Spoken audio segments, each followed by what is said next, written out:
Hi guys, ഈ ക്ലാസ്സിൽ ഞാൻ എടുക്കാൻ പോകുന്നത് ഫണ്ടമെന്റൽ റൈറ്റ്സിനെ കുറിച്ചാണ്. നമുക്കറിയാം ഫണ്ടമെന്റൽ റൈറ്റ്സ് ആർട്ടിക്കിൾ 12 തൊട്ട് 35 വരെയാണ് നമ്മൾ ഇന്ത്യൻ ഭരണഘടനയിൽ എഴുതിയിരിക്കുന്നത്. ഇനി ഫണ്ടമെന്റൽ റൈറ്റ്സിനെ കുറിച്ച് ഇൻട്രൊഡക്ഷൻ ആയിട്ട് പറയുകയാണെങ്കിൽ fundamental rights was taken from the state of USA, United States of അമേരിക്കയിൽ നിന്നാണ് നമ്മൾ ഫണ്ടമെന്റൽ റൈറ്റ്സ് എടുത്തത്. ഫണ്ടമെന്റൽ റൈറ്റ്സ് അമേരിക്കയുടെ ബിൽ ഓഫ് റൈറ്റ്സ് ആണ് നമ്മുടെ ഇന്ത്യയിൽ വന്നപ്പോൾ അത് ഫണ്ടമെന്റൽ റൈറ്റ്സ് ആയത്. ഇനി ഫണ്ടമെന്റൽ റൈറ്റ്സ് അതിൻ്റെ ഒരു ഡെഫിനേഷൻ പോലെ പറയുകയാണെങ്കിൽ fundamental rights are the basic human rights enriched in the constitution of India which are guaranteed to all citizen. നമ്മുടെ ഇന്ത്യയുടെ സിറ്റിസൺ ആയി എന്നുള്ള രീതിയിൽ നമുക്ക് കിട്ടിയ കുറച്ച് എന്താ പറയുക ബേസിക് ആയുള്ള കുറച്ച് ഹ്യൂമൻ റൈറ്റ്സ് ആണ് ശരിക്കും പറഞ്ഞാൽ ഫണ്ടമെന്റൽ റൈറ്റ്സ്. അതായത് ഇന്ത്യൻ സിറ്റിസൺ ആയി കഴിഞ്ഞ് കഴിഞ്ഞാൽ he have automatically attain the right. ആ ഒരു റൈറ്റ് അറ്റൈൻ ചെയ്യാനുള്ള അയാളുടെ ഒരു കേപ്പബിലിറ്റി ആണ് അത്. ഇന്ത്യൻ സിറ്റിസൺ വൺസ് അയാൾ ഇന്ത്യൻ സിറ്റിസൺ ആണെങ്കിൽ he have attained four implementing or for that fundamental rights എന്നാണ് നമ്മൾ പറയുന്നത്. they are applicable without any discrimination on the basis of race, religion, gender or etc. അതെല്ലാ Indian citizen എന്നുള്ള ആ ഒരു ഒറ്റ മാൻഡേറ്ററി ആയുള്ള കണ്ടീഷനിൽ മാത്രമേ ഉള്ളൂ.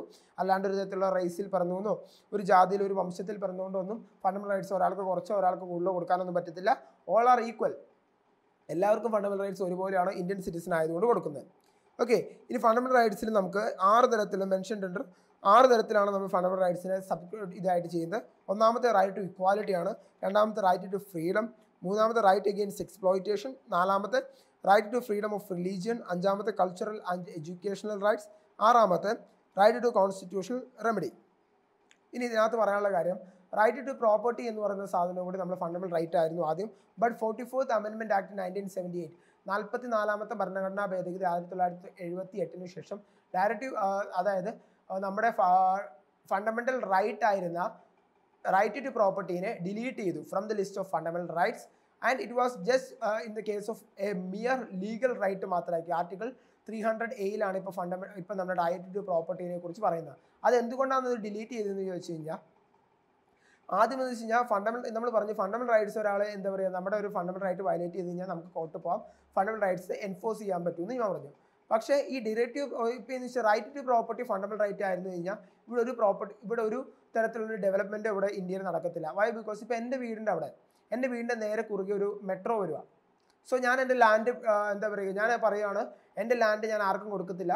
It's my fundamental right to hold that land. ആ ലാൻഡ് എൻ്റെ ആവശ്യമാണെന്നും പറഞ്ഞ് അപ്പോൾ എന്താണെന്ന് വെച്ച് കഴിഞ്ഞാൽ ഞാൻ അവിടെ ഒരു നാഷണൽ ഇമ്പോർട്ടൻസ് അല്ലെങ്കിൽ ഒരു നാഷണൽ ഡെവലപ്മെൻറ്റിന് തന്നെ വഴിവെക്കാൻ പാകത്തിനുള്ള ഒരു കാര്യം ഞാൻ അവിടെ തടസ്സപ്പെടുത്തുവാണ്. സോ അങ്ങനെ വരുമ്പോൾ എന്ന് വെച്ച് കഴിഞ്ഞാൽ ആരും ആരുടെ ലാൻഡ് വിട്ടുകൊടുക്കാൻ റെഡി ആവത്തില്ല.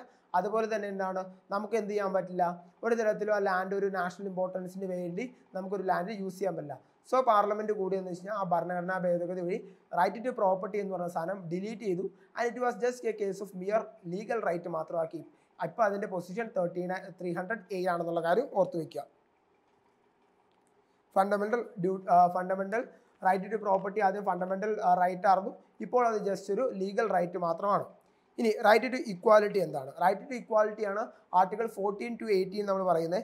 Right to equality guarantees equal rights for every one irrespective of religion, gender, caste, race or place of birth. It enrich equal employment opportunities in the government and ensures against discrimination by the state in matter of employment on the basis of caste, religion, race, caste, sex, etc. This is also includes the abolition of titles as well as abolition of untouchability. അത് ഞാൻ ഒന്നുകൂടി പറയാം. Article 14 നമ്മൾ equality before law and equal protection of law പറയുന്നത്. Article 15 പറയുന്നത് prohibition of discrimination on the basis of religion, race, caste, sex. Article 16 abolition of equality of opportunities in public employment പറയുന്നത്. Article 17 abolition of untouchability പറയുന്നത്.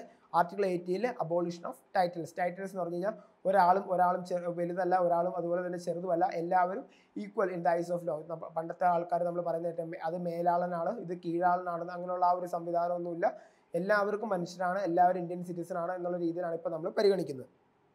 ഇനി അടുത്തൊരു ടോപ്പിക്കാണ് right to freedom. Right to freedom article 19 to 22 ആണ് right to freedom പറയുന്നത്.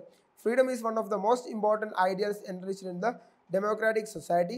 The Indian Constitution guarantees freedom to citizen.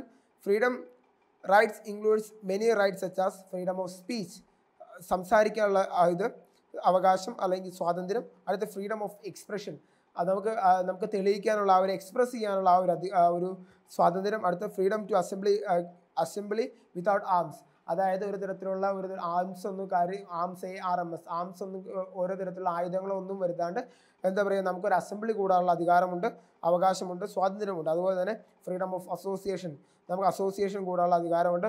Freedom to practice any profession, ഏത് profession പോലും നമുക്ക് സെലക്ട് ചെയ്യാനുള്ള അധികാരമുണ്ട്, അവകാശമുണ്ട്, സ്വാതന്ത്ര്യമുണ്ട്. അത് കഴിഞ്ഞാൽ freedom to reside in any part of the country, ഇന്ത്യയുടെ ഏത് സ്ഥലത്തും ജീവിക്കാനുള്ള ഒരു സ്വാതന്ത്ര്യം നമുക്കുണ്ട്. ഇതാണ് ആർട്ടിക്കിൾ 19 പറയുന്നിരുന്ന 6 ഫ്രീഡംസ്. ഏതൊക്കെയാണെന്ന് ചോദിച്ചു കഴിഞ്ഞാൽ ഇതാണ് അത് ഫ്രീഡംസ്. ഇനി അടുത്താണ് right against exploitation. Right against exploitation എന്ന് പറയുമ്പോൾ ആർട്ടിക്കിൾ 23-24 ആണ്. അതിനകത്ത് പറയാനുള്ള കാര്യം ഹ്യൂമൻ ട്രാഫിക്കിംഗ് എന്ന് പറഞ്ഞ സാധനം പ്രൊഹിബിറ്റ് ചെയ്തേക്കാണ്. അതുപോലെ തന്നെ ചൈൽഡ് ലേബർ പ്രൊഹിബിറ്റ് ചെയ്തേക്കാണ്. Article 23 prohibition of human trafficking പറഞ്ഞിരിക്കുന്നത്. ആർട്ടിക്കിൾ ഹ്യൂമൻ ട്രാഫിക്കിംഗ് എന്ന് പറഞ്ഞാൽ മനുഷ്യ കടത്തുന്നതാണ് ഉദ്ദേശിക്കുന്നത്. ഇനി ആർട്ടിക്കിൾ 24 പറയുന്ന പ്രൊഹിബിഷൻ ഓഫ് ചൈൽഡ് ലേബർ ബാലവേല എന്ന് പറയുന്ന ആ കാര്യം നിരോധിച്ചിരിക്കുകയാണ്. 6 to 14 years ഉള്ള ചിൽഡ്രൻ ഹസാർഡസ് ആൾ എന്ത് ജോബ് ചെയ്ത് കഴിഞ്ഞാൽ അത് ചൈൽഡ് ലേബർ ആണെന്നുള്ള കാര്യം ഓർത്ത് വയ്ക്കുക. ആ ഏജ് ലിമിറ്റ് ഓർത്ത് വയ്ക്കുക, 6 to 14. അടുത്തത് ഫ്രീഡം ടു ഫോം റിലീജിയൻ എന്ന് പറഞ്ഞാൽ ആർട്ടിക്കിൾ 25 തൊട്ട് 28 വരെയാണ് freedom to form any religion എന്ന് പറയുന്നത്. This indicates that secular nature of Indian polity, ഇന്ത്യയുടെ ഒരു മതേതരത്വ സ്വഭാവത്തിനെ കാണിക്കാൻ വേണ്ടിയുള്ള ആർട്ടിക്കിളാണ് ആർട്ടിക്കിൾ 25 തൊട്ട് 28 വരെ. അതിലൊരു റിലീജിയനും എന്താ പറയുക വലുതാണെന്നും കാണിച്ചിട്ടില്ല, ഒരു റിലീജിയൻ ഇന്ത്യയുടെ ഒഫീഷ്യൽ റിലീജിയൻ ആണെന്നും കാണിച്ചിട്ടില്ല. എല്ലാവർക്കും ഒരേപോലെയുള്ള എല്ലാ റിലീജിയനിലും ഒരേപോലെയുള്ള ഇതാണ് നമ്മൾ കൊടുത്തിരിക്കുന്നത്.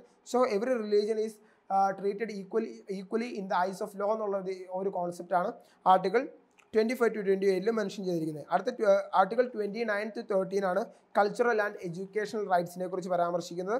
These rights R protect the rights of religious, cultural and linguistic minorities. അത് ഇമ്പോർട്ടൻ്റ് ആണ്. റിലീജിയസ് ആയിട്ടുള്ള, കൾച്ചറൽ ആയിട്ടുള്ള, അതുപോലെ തന്നെ ലിംഗ്വിസ്റ്റിക് മൈനോറിറ്റീസിൻ്റെ അവരുടെ റൈറ്റ്സ് പ്രൊട്ടക്ട് ചെയ്യാൻ വേണ്ടിയുള്ള ഇതാണ് ഇപ്പോൾ കൊടുത്തിരിക്കുന്ന സാധനം. By facilitating them to preserve their heritage and culture. അവരാണ് കൾച്ചറൽ ആൻഡ് എഡ്യൂക്കേഷണൽ റൈറ്റ്സ് എന്ന് പറയുന്നത്.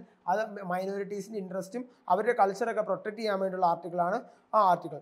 അടുത്ത right to constitutional remedies.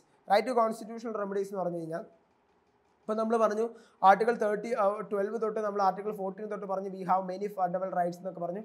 Once പക്ഷേ ഞാനൊരു ചോദ്യം ചോദിക്കാം, ഈ ഫണ്ടമെന്റൽ റൈറ്റ്സ് വയലേറ്റ് ചെയ്ത് കഴിഞ്ഞാൽ എന്ത് പറ്റും? ആരെങ്കിലും വയലേറ്റ് ചെയ്ത് കഴിഞ്ഞാൽ എന്താകും? നമുക്കൊരു mere case of declaration of fundamental rights മാത്രമല്ല അഡിക്വേറ്റ് ആയുള്ളത്. അതായത് ഫണ്ടമെന്റൽ റൈറ്റ്സ് ഉണ്ട്, ഓക്കെ ഞാനത് വയലേറ്റ് ചെയ്തു, വാട്ട് ഈസ് റെമഡി? എൻ്റെ ഫണ്ടമെന്റൽ റൈറ്റ് ഒരാൾ വയലേറ്റ് ചെയ്തു, എന്താണ് റെമഡി എന്ന് പറഞ്ഞു കഴിഞ്ഞാൽ അതാണ് നമ്മൾ പറയുന്നിരിക്കുന്നത് article 32. To check the article 32 പ്രകാരം കോൺസ്റ്റിറ്റ്യൂഷണൽ റെമഡി ഉണ്ട്. അതായത് മേൽ പറഞ്ഞിരിക്കുന്ന ഏതെങ്കിലും ഒരു ഫണ്ടമെന്റൽ റൈറ്റ് വയലേറ്റ് കഴിഞ്ഞാൽ ആർട്ടിക്കിൾ 32 പ്രകാരം സുപ്രീം കോടതിയിലും ആർട്ടിക്കിൾ 226 പ്രകാരം ഹൈക്കോടതിയിലും പോയി റിട്ട് സമർപ്പിക്കാൻ, WRIT റിട്ട് സമർപ്പിക്കാനുള്ള ആ ഒരു അവകാശം നമുക്കുണ്ട്. അതാണ് റൈറ്റ് ടു കോൺസ്റ്റിറ്റ്യൂഷണൽ റെമഡീസ് എന്ന് പറയുന്നത്. ഇനി അടുത്തതായിട്ട് വേറെ കാര്യം വെച്ചാൽ ദ ഫോളോയിങ് ഇതായത് പറയുകയാണെങ്കിൽ നമുക്ക് പറയാൻ ഒരു കാര്യമുണ്ട്. Fundamental rights are some fundamental rights are available to both foreigners and citizens, but some are only available to സിറ്റിസൺസിന് മാത്രം അവൈൽ ചെയ്യുന്ന ചില ഫണ്ടമെന്റൽ റൈറ്റ്സ് ഉണ്ട്. അതാണ് ഞാൻ വായിക്കുന്നത്. Prohibition of discrimination on the ground of race, religion, caste, gender or place of birth. അടുത്ത equality of opportunities in matter of public employment article 16 പറയുന്നത്. അടുത്ത പ്രൊട്ടക്ഷൻ ഓഫ് ഫ്രീഡം ആർട്ടിക്കിൾ 19 പറഞ്ഞിരിക്കുന്ന ഫ്രീഡം റൈറ്റ്സ് എല്ലാം Indian citizen ആയാൽ മാത്രമാണ് അയാൾക്ക് avail ചെയ്യാൻ പറ്റുള്ളൂ. ഫ്രീഡം ഓഫ് എക്സ്പ്രഷൻ, അസോസിയേഷൻ അങ്ങനെയുള്ള കാര്യങ്ങളൊക്കെ നമ്മൾ പറഞ്ഞു. അതെല്ലാം ഇന്ത്യൻ സിറ്റിസൺ ആണെങ്കിൽ മാത്രമാണ് അവൾക്കത് അവൈൽ ചെയ്യാൻ പറ്റുള്ളൂ എന്നുള്ള കാര്യം ഓർത്ത് വയ്ക്കുക.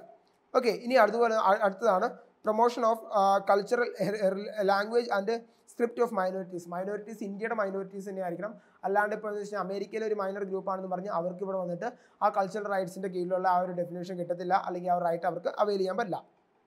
ഓക്കെ, ഇനി എഡ്യൂക്കേഷൻ ഇൻസ്റ്റിറ്റ്യൂഷൻസ് അഡ്മിനിസ്റ്റർ ചെയ്യാൻ ഇന്ത്യയിലെ മൈനോറിറ്റീസിന് അവകാശമുണ്ടെന്ന് പറയുന്ന ആർട്ടിക്കിൾ 30 പറയുന്നത്. മൈനോറിറ്റി റൈറ്റ്സ് അവൈൽ ചെയ്യാനുള്ള ഇതുണ്ടെന്ന് പറയുന്നു. ബട്ട് ആ മൈനോറിറ്റീസും ഇന്ത്യയിലെ മൈനോറിറ്റീസ് ആയിരിക്കണം. വേറെ ഏതെങ്കിലും ആണെങ്കിൽ അതും അവൈൽ ചെയ്യാൻ പറ്റില്ല എന്നുള്ള കാര്യം ഓർത്ത് വയ്ക്കാം. ഓക്കെ, അപ്പോൾ ഇത്രയുമാണ് ഫണ്ടമെന്റൽ റൈറ്റ്സിനെ കുറിച്ച് പറയാനുള്ളത്. Okay, thank you.